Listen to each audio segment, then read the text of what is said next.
నమస్తే, వీటీవీ ప్రేమికి స్వాగతం. మెడికల్ కాలేజీలు పీపీపీ పేరుతో ప్రైవేటీకరించడం అనేటువంటిది చాలా అత్యంత ప్రమాదకరమైనటువంటి విషయం అని చెప్పని ఒకవైపు జగన్మోహన్ రెడ్డి నెత్తి నోరు బాదుకుంటున్నా, ఉద్యమిస్తున్నా కూడా డోంట్ కేర్ అన్నట్టుగానే వెళ్ళిపోతూ ఉన్నారు. అదేమంటే దానికి రకరకాల సన్నాయి నొక్కులు నొక్కుతున్నారు. ఈ ఇష్యూ ఇలా ఉన్నటువంటి నేపథ్యంలో ఇండిగో క్రైసిస్ అనేటువంటిది మొత్తం యావత్ భారతదేశాన్ని కూడా ఒక కుదిపినటువంటి పరిస్థితులు మనం చూస్తున్నాం. అంటే గంప గొత్తగా ప్రైవేటు వ్యక్తుల చేతుల్లో గనక ఏ పవర్ అయినా కూడా పెడితే పరిస్థితి ఎలా ఉంటుంది అనే దాన్ని మామూలుగా కొంతమంది దార్శనికులు కానీ, అనుభవజ్ఞులైనటువంటి పాలిటీషియన్స్ కానీ, అంచనా వేయగలిగినటువంటి పాలకులు కానీ చెప్తే మన వాళ్ళకి రుచించదు. కానీ దెబ్బ అనేటువంటిది గట్టిగా ఒక దెబ్బ తగిలిన తర్వాత ఔరా అని చెప్పని అదేదో సినిమా డైలాగులో ఒక దెమ్మ తిరిగి మైండ్ బ్లాక్ అవుద్దని ఏదో సినిమాలో డైలాగ్ ఉంటుంది. ఆ విధంగా దెమ్మ తిరిగి మైండ్ బ్లాక్ అయితే తప్ప తత్వం అనేటువంటిది బోధపడదు. అప్పుడు దాకా ఏంటంటే దాన్ని రాజకీయ దృక్కోణం నుంచే చూస్తారు. వాళ్ళకి మద్దతు ఇచ్చేటువంటి భజన మీడియా కూడా సామాజిక బాధ్యత మరిచి దాన్ని వక్ర భాష్యాలు చెప్పి జనాల్ని తప్పుదోవ పట్టించే పరిస్థితి చేస్తారు. ఈ నేపథ్యంలోనే ముఖ్యంగా కేటీఆర్ చాలా అత్యద్భుతంగా మాట్లాడాడు. ఆ క్లిప్ కూడా మీరు చూడండి. మీరు చూస్తుంటారు ఇవాళ నిన్న మొన్న వార్తలు గత 5 రోజులుగా ఏమైతుందంటే ఎప్పుడైనా సరే పవర్ అంతా ఒకరిద్దరి చేతుల కేంద్రీకృతం అయితే ఏమైతుందంటే దాని దుష్పరిణామాలకు ఇవాళ భారతదేశంలో ఏవియేషన్ రంగంలో జరుగుతున్నది ఒక ఉదాహరణ. గత 5 రోజులుగా మొత్తం ఎయిర్పోర్ట్లన్నీ, రైల్వే స్టేషన్లు, బస్ స్టాండ్ల కంటే అధ్వానం అయిపోయినాయి. ఎక్కడికక్కడ వేలాది మంది తన్నుకుంటాను కొట్టుకుంటాను ఎయిర్పోర్ట్లలో. తెలుసా ఎందుకో? ఇండిగో వాడు మొత్తం బంద్ పెట్టిండు. ఎందుకు బంద్ పెట్టిండు? గమ్మతైన ఉదాహరణ మీరు చెప్తే అర్థం చేసుకుంటే మీకు అర్థమవుతుంది నేనేం చెప్తున్నాను. సంవత్సరం కిందట సివిల్ ఏవియేషన్ మినిస్ట్రీ కొన్ని రూల్స్ పాస్ చేసింది. ఏమని?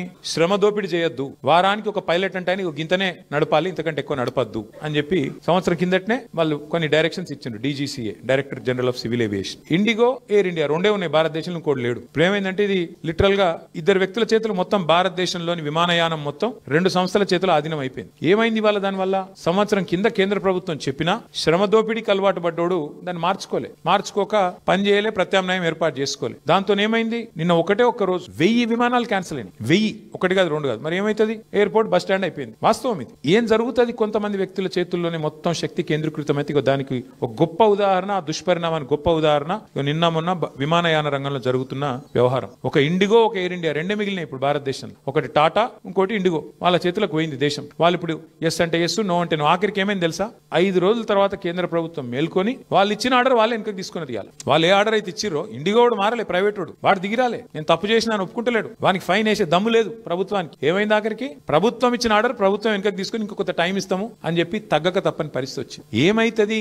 శక్తి మొత్తం, సంపద మొత్తం కొంతమంది చేతుల్లో కేంద్రీకృతం అయితే అంటే ఒక గిదైతుంది. పోర్టులు, సీ పోర్టులు, రైల్వేలు మొత్తం ఇచ్చేస్తే ప్రైవేటులకు, అది కొంతమంది చేతుల్లోనే ఉంటే వాడు మునిగితే మొత్తం దేశం మునుగుతుంది. దాని గొప్ప ఉదాహరణ ఇవాళ మన కళ్ళ ముంగటనే కనబడతా ఉంది. ఎంత బాగా అంటే మొత్తం అసలు ప్రైవేటు వ్యక్తుల చేతుల్లో గనక మొత్తం పెట్టేసినట్టయితే పరిస్థితులు ఇలాగే ఉంటాయి అనేటువంటి దాన్ని చాలా విస్పష్టంగా చెప్పినప్పుడు ఒక్క క్షణకాలం మీరు దీన్ని ప్రైవేట్ మెడికల్ కాలేజీలకి అప్లికబుల్ గా దీన్ని ఒక్కసారి వివేకవంతులు, వివేచనవంతులు, విజ్ఞానులు ఒక్కసారి ఆలోచించండి భవిష్యత్తులో ఏమవుతుందని చెప్పని. ఒక్క ప్రయాణాలకే ఇంత రకమైనటువంటి పరిస్థితి వస్తే రేపొద్దున ఏ కోవిడ్ లాంటి ప్రమాదకర పరిస్థితులు లేకపోతే ఇంకేదైనా రకాలైనటువంటి ఇబ్బందికర పరిస్థితులు వచ్చినప్పుడు సగటు ప్రజల యొక్క ఆ ప్రాణాలు ఏమవుతాయి? సగటు ప్రజల యొక్క ఆరోగ్య పరిస్థితి ఎలా ఉంటుంది?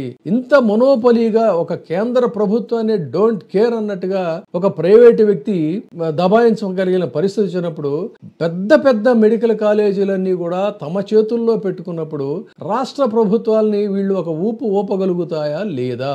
ఇది ఇక్కడ ఆలోచించాలి. కేటీఆర్ చెప్పినటువంటి మాటలు ఒకసారి దీన్ని ప్రైవేట్ మెడికల్ కాలేజీకి అన్వయించుకుంటే భవిష్యత్తు ఎంత భయంకరంగా ఉంటుందో ఈ పీపీపీ పేరుతో వాళ్ళకి దారాదత్తం చేస్తే అనేది మనకు ఒక్కసారిగా అది కనిపిస్తుంది. అందుకని యావత్తు సామాజిక సంస్థలు, ప్రజలు, ఇతరత్ర విపక్ష పార్టీలు అన్ని కూడా ఇదేదో జగన్మోహన్ రెడ్డికి సంబంధించినటువంటి ఇష్యూ అని కాకుండా మొత్తం అంతా కూడా ఇకనైనా సరే ఇంత సంఘటన మనకు స్వానుభవంలోకి వచ్చిన తర్వాత అయినా సరే ప్రైవేట్ మెడికల్ కాలేజీల యొక్క వ్యవహారం మీద ఖచ్చితంగా ఉద్యమించాల్సినటువంటి అవసరం ఉంది. అంతేకాదు ఈక్వల్లీ ఉక్కు ఫ్యాక్టరీకి సంబంధించి కూడా ఉక్కు ఫ్యాక్టరీగా ఆ రోజున ఎంతో మంది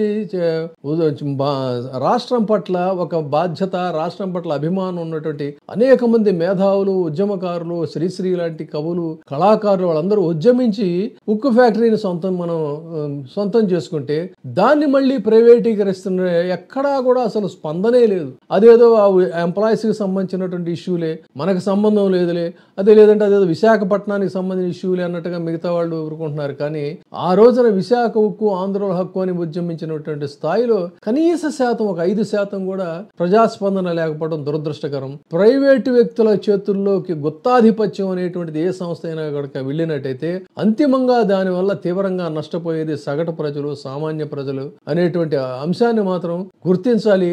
దీనికి ప్రత్యక్ష ఉదాహరణ ఈ రోజున ఇండిగో యొక్క గుత్తాధిపత్యం కేంద్ర ప్రభుత్వాన్ని, భారతదేశంలో అత్యంత బలమైనటువంటి శక్తివంతమైనటువంటి కేంద్ర ప్రభుత్వాన్ని కూడా కేర్ నాట్ అనగలిగింది అని అంటే ఇది ప్రైవేటు వ్యక్తుల చేతుల్లో గుత్తాధిపత్యం కనుక వెళితే ఏ సంస్థకైనా సరే వచ్చేటువంటి ప్రమాదం. అందుకని ఇదే జగన్మోహన్ రెడ్డి యొక్క ఆందోళన, ఇదే జగన్మోహన్ రెడ్డి యొక్క భయం. అందుకనే చాలా డీటెయిల్డ్ గా ఆయన పవర్ పాయింట్ ప్రజెంటేషన్ కూడా పెట్టి ఆ రోజున ప్రజా ఆరోగ్యం కోసం వైఎస్ రాజశేఖర రెడ్డి గారు ఏం చేశారు, ప్రజా ఆరోగ్యం కోసం తమ ప్రభుత్వంలో తనేం చేశాడు, ఇది గనక ప్రైవేటు పరం అయితే వచ్చేటువంటి ఇబ్బందులు ఏంటి, సగటు ప్రజల యొక్క కళలు ఏ విధంగా ఛిద్రం అవుతాయి, వాళ్ళ పిల్లల్ని డాక్టర్లను చేయాలనుకున్నది అది అలా ఉంచినట్టయితే అసలు వైద్యం అనేటువంటిది పేద ప్రజలకి, సామాన్య ప్రజలకి ఏ విధంగా దూరం అవుతుంది అనేటువంటి ఒక ఆందోళనని తను స్వయంగా వ్యక్తం చేసినటువంటి పరిస్థితి. అంతే తప్ప మెడికల్ కాలేజీలు ప్రైవేటీకరించకపోతే వ్యక్తిగతంగా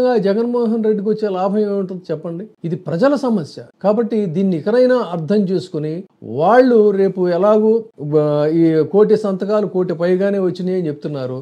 ఇదేమి పెద్ద డెమోక్రటిక్ సెటప్ ఏమి కాదు. ఇప్పుడున్న గవర్నమెంట్ ప్రజాస్పందన చూసి వాళ్ళ ఒపీనియన్స్ మార్చుకునేది. ఇది పూర్తిగా నియంత్రణతో పోకడలతో వెళుతున్నటువంటి ప్రభుత్వం ఆంధ్రప్రదేశ్ లో. అయినా వాళ్ళు ఒక ప్రాసెస్ లో వెళ్ళాలి కాబట్టి ఈ 1,000 సంతకాలు అన్ని కూడా తీసుకెళ్లి గవర్నర్ కి సబ్మిట్ చేస్తాం అంటున్నారు. అంతిమంగా అవి ఎలాగో చెత్తబొట్టలోకి వెళతాయి తప్ప దాన్ని ఆనర్ చేసే పరిస్థితి అయితే ఉండదు. కానీ ప్రజాస్పందన, పబ్లిక్ ఒపీనియన్ ఎంత స్ట్రాంగ్ గా ఉందనేది అయితే డెఫినెట్ గా it is a strong message. ఈ మెసేజ్ తర్వాత మళ్ళీ న్యాయపరంగా కూడా పోరాటం చేస్తామంటున్నారు.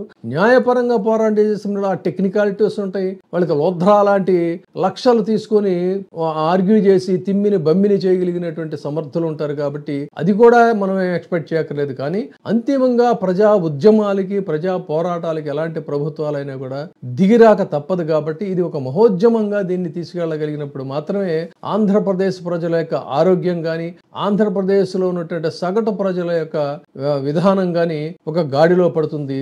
దీనికి మళ్ళీ చెప్తున్నాను, పదే పదే రిపీటెడ్ గా ఒక్కసారి కేటీఆర్ మాట్లాడినటువంటి మాటలు ఇండిగో గురించి ఆయన ఏం మాట్లాడాడు చూస్తే దాన్ని దీనికి మీరు అన్వయించుకోగలిగితే భవిష్యత్ దర్శనం అవుతుంది. భవిష్యత్ ఎంత ప్రమాదకరంగా ఉంటుందనేది అర్థం అవుతుందని తెలియజేస్తున్నాను. కాబట్టి ఒక్కసారి ఆలోచించండి.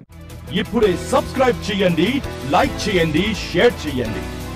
VTV ప్రైమ్, మీ ఉత్తమాభిరుచుల సమ్మేళనం.